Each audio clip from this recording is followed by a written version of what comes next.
Hi and welcome back to Hana's book of joy. നിങ്ങൾ ഈ ചാനലിലേക്ക് ആദ്യമായിട്ടാണ് വരുന്നതെങ്കിൽ please subscribe to my channel and ആ സബ്സ്ക്രൈബ് ബട്ടണിന് തൊട്ടപ്പുറത്തുള്ള ബെല്ലൈക്കൺ കൂടെ ക്ലിക്ക് ചെയ്യാൻ മറക്കല്ലേ. അപ്പോൾ ഇന്ന് നമ്മളിവിടെ പ്രിപ്പയർ ചെയ്യുന്നത് ലെമൺ റൈസ് ആണ്. ലെമൺ റൈസ് ആക്ച്വലി ഒരു തമിഴ്നാട്ടിലെ ഡിഷാണ്. ഇത് ഉണ്ടാക്കാനുള്ള ഇൻഗ്രീഡിയൻസ് എന്തൊക്കെയാണെന്ന് നമുക്ക് നോക്കാം. എനിക്ക് ഈ ഡിഷ് ഭയങ്കരമായിട്ട് ഇഷ്ടപ്പെട്ടു. നിങ്ങൾക്കിത് ചിക്കൻ കറിയുടെ കൂടെയോ മട്ടൻ കുറുമയുടെ കൂടെ നിങ്ങൾക്ക് ഇഷ്ടമുള്ളതിൻ്റെ കൂടെ ഇത് പെയർ ചെയ്യാം. അപ്പോൾ നമുക്കിതെങ്ങനെയാണ് ഉണ്ടാക്കുന്നത് നോക്കാം. ആദ്യം ഞാൻ ചെയ്യുന്നത് ഏകദേശം 1 കപ്പോളം അരി നന്നായിട്ട് വേവിച്ചെടുക്കുകയാണ്. നിങ്ങൾക്കിത് വേണമെങ്കിൽ തലേ ദിവസമേ വേവിച്ച് വെച്ചിട്ട് ഫ്രിഡ്ജിലെടുത്ത് വെച്ചിട്ട് പിറ്റേ ദിവസം ഉണ്ടാക്കാം. അതല്ല എങ്കിൽ അന്ന് തന്നെ ഉണ്ടാക്കുകയാണെങ്കിലും കുഴപ്പമൊന്നുമില്ല. കുറച്ച് നേരം വെയിറ്റ് ചെയ്യണം ആ ചോറും തണുക്കാനായിട്ട്. ഇനി നമുക്കൊരു പാനിലേക്ക് എണ്ണ ഇടാം. ഞാനിവിടെ എടുത്തിരിക്കുന്നത് റിഫൈൻഡ് ഓയിലാണ്. വെളിച്ചെണ്ണ ഉപയോഗിക്കാൻ പാടില്ല. വെളിച്ചെണ്ണ ഒലിവ് ഓയിൽ ഒന്നും ഉപയോഗിക്കരുത്. പിന്നെ ഞാനാണെങ്കിൽ ഇവിടെ ഓയിൽ ചൂടാക്കിയിട്ട് അതിലേക്ക് കടുക് പൊട്ടിച്ചിട്ട് ഞാനിപ്പോൾ ഉഴുന്നുപരിപ്പാണ് ഇടുന്നത്. ഉഴുന്നുപരിപ്പിൻ്റെ കൂടെ നിങ്ങൾക്ക് വേണമെങ്കിൽ കാഷ്യൂ നട്ട്സ് പിന്നെ പൊട്ടുകടലയൊക്കെയില്ലേ അത് നിങ്ങൾക്ക് ആഡ് ചെയ്യാം. ഒരു ക്രഞ്ചിനെസ് കിട്ടാൻ വേണ്ടിയിട്ടാണ്. അതിനുശേഷം നമുക്ക് ചേർത്ത് കൊടുക്കേണ്ടത് ഇഞ്ചിയാണ്. ഇഞ്ചി ചെറുതായിട്ട് അരിഞ്ഞത് നമുക്ക് കുറച്ച് ചേർത്ത് കൊടുക്കാം. 1 ടീസ്പൂൺ പോലും അത് കാണില്ല. പിന്നെ നമുക്ക് ഒരു ഏകദേശം 3 പച്ചമുളക് ചെറുതായിട്ട് അരിഞ്ഞത് കൂടെ ചേർത്തിട്ട് വറ്റൽമുളകും കൂടെ ചേർത്ത് കൊടുക്കണം. ഇനി ഞാനിതിലേക്ക് ആഡ് ചെയ്യുന്നത് കറിവേപ്പിലയാണ്. ഇത്രയും ഇട്ടിട്ട് നമുക്കത് ചെറുതായിട്ടൊന്ന് ഫ്രൈ ആക്കി എടുക്കാം. ഞാൻ നേരത്തെ പറഞ്ഞതുപോലെ ലെമൺ റൈസ് ഒരു തമിഴ്നാട്ടിലുള്ള ഒരു ഡിഷാണ്.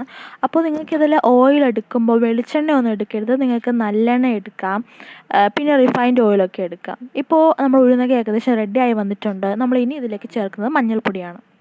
എല്ലാത്തിൻ്റെ അളവ് ഞാൻ ഡിസ്ക്രിപ്ഷൻ ബോക്സിൽ കൊടുത്തിട്ടുണ്ട്, അത് ചെക്ക് ചെയ്താൽ മതി.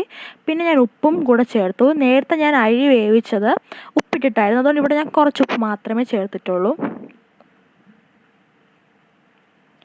കുറച്ച് പഞ്ചസാരയും കൂടി ഞാൻ ചേർത്ത് കൊടുത്തിട്ടുണ്ട്, ആ ഫ്ലേവേഴ്സൊക്കെ ഒന്ന് മിക്സ് ആവാൻ. അത് ഓപ്ഷനിലാണ്.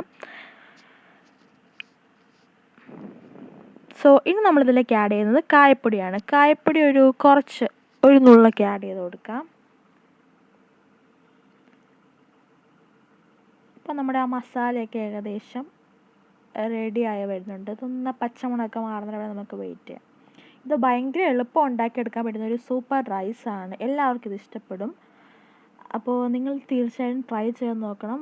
അരി വേവിച്ച് കഴിഞ്ഞാൽ പിന്നെ 5 മിനിറ്റ് പോലും വേണ്ട ഇത് പ്രിപ്പയർ ചെയ്തെടുക്കാൻ. അത്രയ്ക്ക് നല്ലൊരു ഡിഷാണിത്. ഞാൻ കുറച്ചുകൂടെ കായപ്പൊടി ഇവിടെ ചേർക്കുന്നുണ്ട്. നിങ്ങൾക്ക് ഫ്ലേവറിനനുസരിച്ച് ചേർക്കാം, കുഴപ്പമൊന്നുമില്ല. അപ്പം ഏറ്റവും സിംപ്ലസ്റ്റ് ആയിട്ടുള്ള റെസിപ്പിയാണ് ഇത്. ഇനി നമുക്കിതിലേക്ക് വേവിച്ച് വെച്ചിരിക്കുന്ന അരി ചേർക്കാം.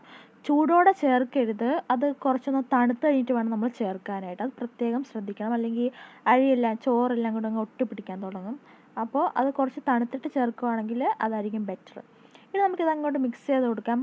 ക്യാമറയിൽ ആ കളർ നല്ല വ്യക്തമായിട്ട് കാണുന്നില്ല, പക്ഷേ നമ്മൾ നേരിട്ട് കാണുമ്പോൾ നല്ല യെല്ലോ കളർ ഉണ്ടായിരുന്നു. നല്ല രസമായിരുന്നു, നല്ല ടേസ്റ്റും ഉണ്ടായിരുന്നു ഈ റൈസ്.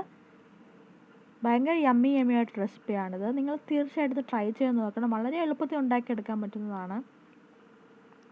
ഇപ്പം ഞാൻ റൈസിലോട്ട് ആ മസാലയൊക്കെ നന്നായിട്ടൊന്ന് മിക്സ് ചെയ്ത് ചേർത്ത് കൊടുക്കുകയാണ്.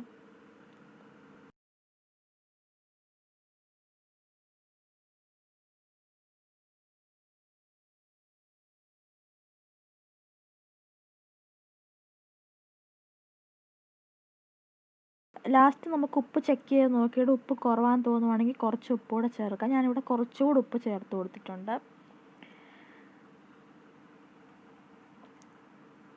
ഇനി ഞാൻ അവസാനമായിട്ട് നമുക്ക് തീ ഓഫ് ചെയ്തതിന് ശേഷം ലൈം ജ്യൂസ് ഒഴിച്ചു കൊടുക്കാം.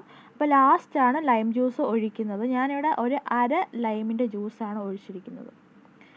അപ്പോൾ ലൈമിൻ്റെ ഫ്ലേവർ ഒരുപാട് ഇഷ്ടമുണ്ടെങ്കിൽ നിങ്ങൾക്ക് കുറച്ച് കൂടുതലൊക്കെ ഇടാം. അപ്പോൾ നിങ്ങളുടെ ഫ്ലേവറിനനുസരിച്ച് ലൈമിൻ്റെ എമൗണ്ട് അഡ്ജസ്റ്റ് ചെയ്ത് കൊടുക്കാം.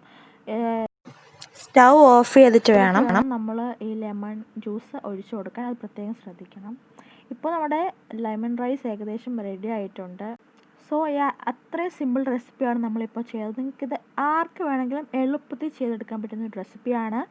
നിങ്ങൾക്ക് ഈ വീഡിയോ ഇഷ്ടമായെങ്കിൽ എന്താ ചെയ്യേണ്ടതെന്ന് അറിയാമല്ലോ. Please subscribe to my channel and then click on the bell icon that comes next to it, and also give a big thumbs up if you like this recipe and share your feedback in the comment section.